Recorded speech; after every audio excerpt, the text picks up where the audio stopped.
Pasensya na po ha, ano lang. Oh, okay lang po. So, tara mga brad. Tuloy tayo. Sa buhat ni Sir. Douglas. Sir. Ayan, Sir Douglas. Yes, big.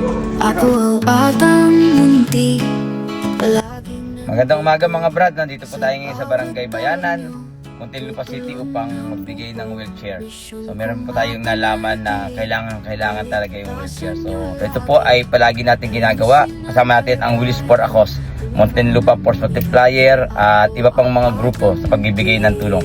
So kasama po natin si Pres Ricky Gutierrez po, ang Ayala Alabang Darters at marami pang mga grupo. Tara mga brad, samahan niyo po kami. Magbibigay tayo ng mga wheelchair ngayong araw na to. Tara. Magandang umaga mga brad. Nandito po kami sa Barangay Bayanan kung saan mabibigyan kami ng wheelchair. Kasama natin Wheels for a Cause, Pres Ricky Gutierrez at mga iba nating mga kasama. So ano po yung sakit ni Kyle? Diabetes. Tapos nagda-dialysis. Mga brad, no, ang bibigyan nating wheelchair ngayon ay nagda-dialysis, no, diabetic kasi siya. So sana makatulong ito sa pagpunta-punta niya sa dialysis center kasi wala yatang wheelchair talaga. So palagi nakasuporta ang Wheels for a Cause sa mga kababayan natin na talagang kailangan ng wheelchair. So maraming salamat sa mga nagsusuporta sa amin sa Wheels for a Cause. Samahan niyo kami. Punta tayo doon. kaya Okay po. para sa pamilya at Hindi tayo. bayan.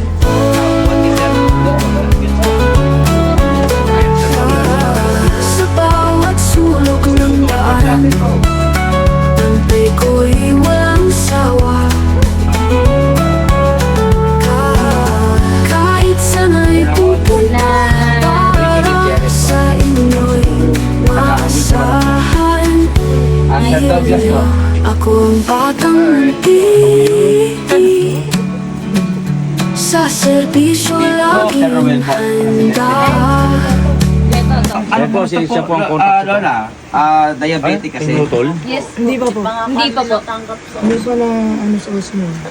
Para ano? Waiting pa sir eh. Naka-waiting pa po kami sa Kakal kayo, Ano? Puputulin. puputulin na. Para hindi lumala eh.